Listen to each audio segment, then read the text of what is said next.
So before this video starts, I just need to say a few things before I start going into the points I've made. First of all, if you're here from Troydan's channel, thank you.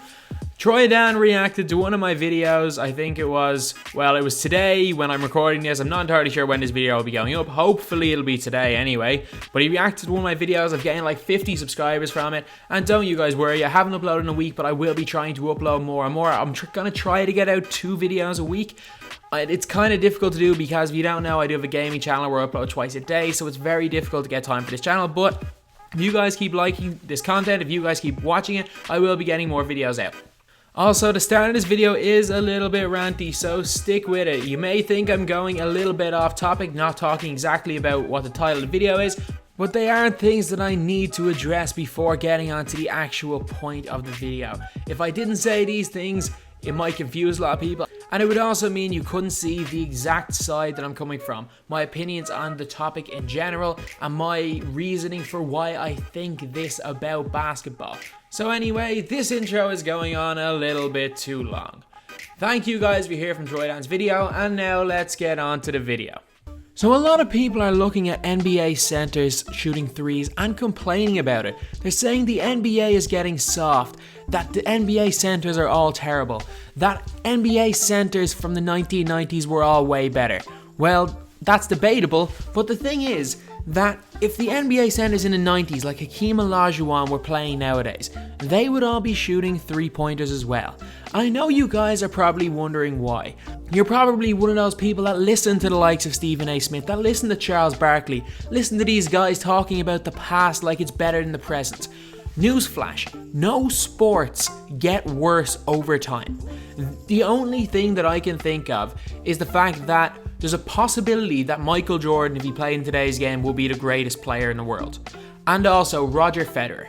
The two of those players are the only players that you can say from previous eras that if you put them in the game currently that they will be still the best players in the world.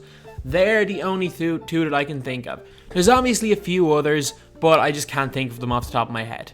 Players like Bill Russell, people talking about players like them dominating nowadays. Bill Russell was a 6'8" center who had elite athleticism for the time, but athleticism that isn't elite right now. Players from the 50s, 60s, 70s, while they looked spectacular compared to their peers, would not be anywhere near as dominant in today's NBA. Don't listen to what these so-called experts are telling you. These guys made the NBA, yes, but they're all looking at it with blinker vision. They all want their era to be the best era. Just like people from my era, people around my age, will be saying this about LeBron James. There will be a player better than MJ. There will be a player better than LeBron James. But still, people from the era of MJ, the era of LeBron, will still defend these players to no end. And even though this has nothing to do with the point I'm making the video, it kind of is a general overview of how people look at the league. Players get better at over time in sports. They do. It's just the evolution of sports. And the biggest thing in the evolution of basketball, it's not Steph Curry. It's not necessarily the 3-point shot, but it's analytics. I was at a talk a couple of days ago from Dave Severance. He was the player development coach for the Los Angeles Clippers until a year ago. He did a clinic in Ireland and I went to watch it. One of the major things that stuck with me is something that he said about NBA offenses. He says 95% of NBA offenses are designed for one of two things. Layups, which give them a better chance of free throws, and corner 3-point shots. Because the corner 3-point shot statistically is worth the most in basketball. The wing 3-point shot is worth nowhere near as much as an open corner 3-point shot, which is a big reason for why the 7 seconds or less offense works. And the more I look at NBA offense, the more you can actually see this happening. You watch the Golden State Warriors. Who is their actual point guard? Is it Steph Curry? No, it's Draymond Green or Kevin Durant. Steph Curry, a lot of the time, is trying to get open in the corners because, as you guys know, he shoots something like 60% from the corners. It's incredible. The Warriors are trying to get Klay and Steph open in the corners. James Harden has got the likes of Ryan Anderson on his team, Eric Gordon, Lou Williams, who he can get to shoot those corner threes and hit them at an extremely high rate. There's a reason why the 7 seconds or less offense boosts players' 3-point percentages, because of the spacing it gives and because of the speed the offense is played at. Layups obviously are a big deal, which is why the Rockets still have Clint Capella in there to just score around the ring. It's why the Clippers, when they went to it a little bit, had DeAndre Jordan who was in there around the ring. You can get away with having the one center in the key, but you can no longer get away with having two post players because statistically it's not going to win you basketball games. In an ideal situation, you would have 5 shooters on the floor, which is why you see more and more centers shooting threes. Last season, 2 big ones were Marc Gasol and Brook Lopez. Everyone is now saying Brook Lopez is soft, he just likes to shoot threes. Brook Lopez is one of the best interior scorers in basketball. While not necessarily a great defender or rebounder, he's one of the best all-around offensive centers in basketball. Brook Lopez started shooting threes because statistically it was the best shot to shoot. Nothing to do with him no longer wanting to play inside anymore. While obviously you'd rather be standing on the corner shooting threes than playing inside, that was not the reason. Brook Lopez was obviously told. There's analytics people on every team. They tell their centers they need to start shooting the ball, which is why obviously Marc Gasol, another center who started shooting threes. This is why you see guards' rebounding numbers so high. One, a lot of the time on the offensive end, the centers are not in getting rebounds. Centers like Marc Gasol, Brook Lopez obviously don't get that many rebounds. Gasol is a great rebounder, even though he only averaged like 7 a game last year. If you look at the team stats, when Gasol was on the floor, the Grizzlies out-rebounded other teams. That makes more of a difference than his individual rebounding. And the more long 3-point shots there are, the more guards get rebounds. That's obvious, and I can guarantee you that in the future there will be lots of people that average triple doubles in the NBA regular season. It's not going to be like Oscar Robertson who held for 40 years. This will be broken in the next 10 years. There's no doubt about that. But centers have to shoot the ball now. If a center doesn't shoot the ball, they're a liability, especially if they're playing with a power forward who can't shoot the ball. Spacing is arguably the most important thing in basketball.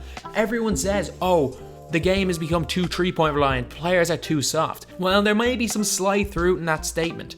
NBA teams today would wipe the floor with NBA teams from the 80s because threes are greater than twos. The reason why players no longer try shoot mid-range shots, the reason why there's not as much of a post game, especially with things like post hooks, post fadeaways, because they're low percentage shots. They're low percentage shots. It's nothing to do with the toughness of the players. Steph Curry is given a green light. Clay is given a green light. Heck, DeMarcus Cousins is probably going to be given a green light. Big men need to shoot the outside shot. Obviously, there are stages where you need to dump it into a big guy and they can score you a basket. That is something that big men should have, because there are obviously stages in games where that is beneficial.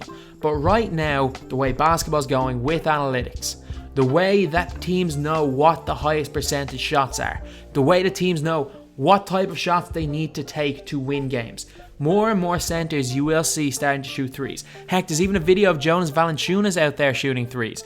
Valanciunas could barely shoot a mid-range shot 2 years ago. But that's the way it is. No matter how many former NBA players call the NBA soft, no matter how many people on talk shows say that NBA centers are soft, they don't like playing in the post anymore, it's the guys who actually study the game. It's the analytics guys. It's the guys who have changed the game and changed it and just made it more efficient. The players are better, the teams are better now, there's no arguing that.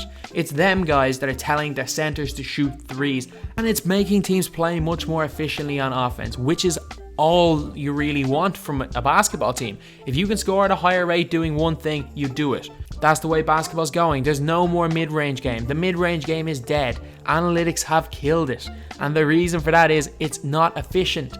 Not efficient at all. So anyway, that's the video. A lot of people I see are confused about why centers are shooting threes, and others are just so misinformed that they say NBA centers shooting threes is the worst thing they can do. And also that the centers that are stepping out their range are soft. So hopefully you guys get something out of this video. Obviously, if you're watching this video, you're confused about why so many NBA centers are shooting threes, and hopefully I've cleared that up a little bit. If you learned something new in this video, leave a like, and if you disagree with this, don't leave a dislike, just say it in the comments and I'll try to get back to everyone.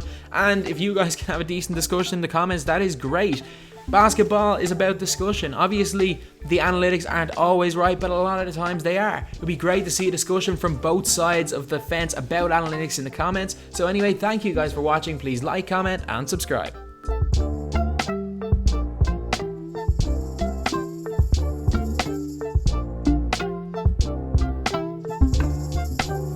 you.